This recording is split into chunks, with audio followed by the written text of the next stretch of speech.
Case number 9 किस्त number 17 में क्या आप समझते हैं कि एसपी साहब इंस्पेक्टर की बात मान लेगा? क्योंकि पिछली किस्त में एसपी साहब ने जब इंस्पेक्टर से पूछा, और पूछने का मकसद भी यही था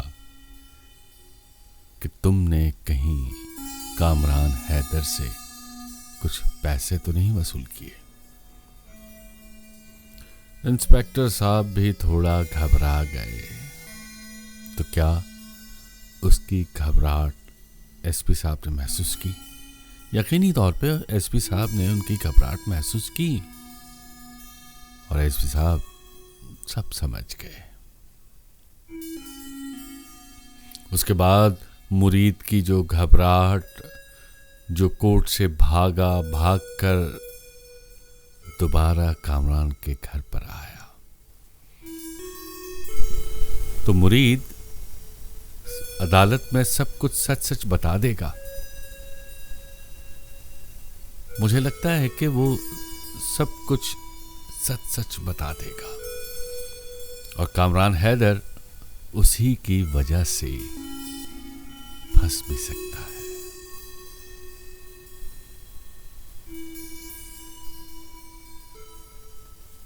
खैर, देखते हैं कि आगे क्या होता है, कि कामरान हैदर फंस जाएगा या फिर बच जाएगा। बुखारी के कहने पर जो उनके वकील हैं बुखारी साहब, उनका कहा नहीं माना, ना ही किरण का कहा माना कामरान हैदर ने, और वो अदालत में बयान हल्फी देने के लिए तैयार। और बयान हल्फी जब दिया तो महविश शहर की जो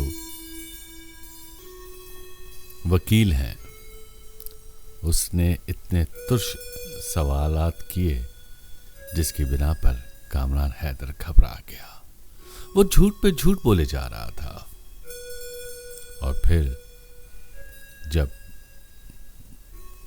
शहर की वकील ने जज साहब के सामने वो मैसेजेस दिखाए जिसमें किसी किस्म का कोई फ्लर्ट नहीं था, कामरान हैदर अब मजीद घबराहट में आ गया। किरण को तो बहुत पहले ही मालूम था कि उसका मियां जो कुछ कह रहा है वो झूठ कह रहा है, और उसने यकीनी तौर पर रेप अटेम्प्ट किया होगा। मगर कामरान अपने झूठे वादे अपनी बीवी से किए जा रहा है और उसकी बीवी उस पर यकीन नहीं कर रही।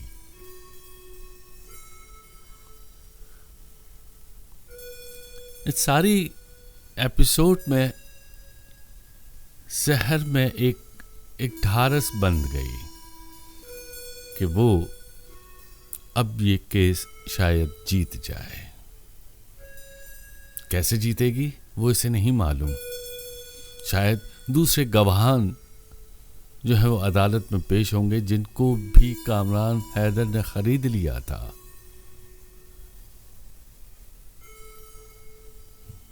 शायद वो घबराकर सच बोले कि कामरान हैदर ने हमें पैसे दिए थे। उधर रोहित और रोहित की बीवी में आपस में शदीद इख्तलाफात हैं। रोहित परेशान है, दो राह पे खड़ा हुआ है कि आया वो कामरान हैदर की मदद करे या अपनी बीवी की मोहब्बत की लाज रखे।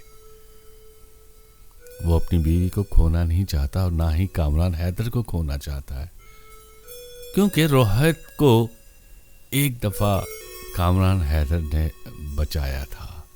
उसको लोग मारने पर तुले हुए थे।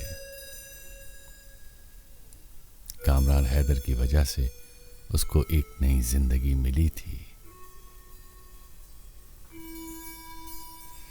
जूं जूं किस्त आगे बढ़ती जा रही है, कामरान हैदर के लिए परेशानियां मजीद आए जा रही हैं। कामरान हैदर अब اپنے پیسے کے بل بوتے پر بھی کسی کو خرید نہیں پا رہا، بے بس ہو گیا ہے، لاچار ہو گیا ہے، پریشان ہو گیا ہے۔ اب بخاری جو ہے یہ کیس ہار جائے گا تو سارا بلیم، سارے الزامات کامران حیدر کو کہے گا کہ تم نے یہ بیان حلفی کیوں دیا، جبکہ کرن اور بخاری دونوں اس کو سمجھا رہے تھے کامران حیدر کو کہ تم بیان حلفی مت دو، مگر کامران حیدر وہ اتنا اپنے آپ میں کانفیڈنس رکھتا تھا کہ میں شاید سحر کی وکیل کو ہرا دوں گا، اس کے سوالات کے جوابات ایسے میں دوں گا کہ وہ خاموش ہو جائے گی، مگر ایسا کچھ نہیں۔ سحر کے وکیل نے بے حد کراس کوسچنز کیے، سوالات کیے، ایسے سوالات جن کے جوابات کامران حیدر کے پاس نہیں تھے، اور کامران حیدر کوشش کرے گا کہ سحر کے وکیل کو خرید لے۔ کیا کامران حیدر اپنی بیوی کرن کو منا پائے گا، اس کو یقین دلا پائے گا کہ وہ بے گناہ ہے، بے قصور ہے، اس پر الزامات لگا دیے گئے ہیں؟ کیا روہت اپنی بیوی کو سمجھا پائے گا کہ کامران حیدر بے قصور ہے، اس نے کوئی ریپ نہیں کیا؟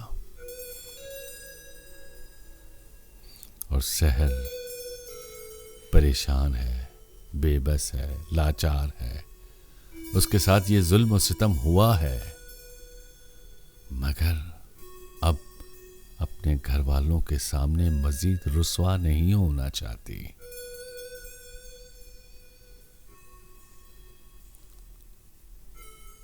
کامران حیدر اب پھنس چکے ہیں، ایسے راستے میں پھنس گئے ہیں کہ جس سے نکلنا اب ناممکن ہے۔ مجھے ایسا لگتا ہے کہ اس کو بیان حلفی نہیں دینا چاہیے تھا۔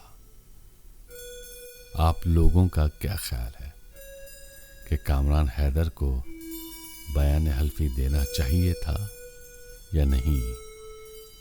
کرن کی بات ماننی چاہیے تھی یا نہیں؟ یا اس کا وکیل بخاری صاحب، اس کی بات ماننی چاہیے تھی یا نہیں؟ آپ کے جواب کا منتظر رہیں گے۔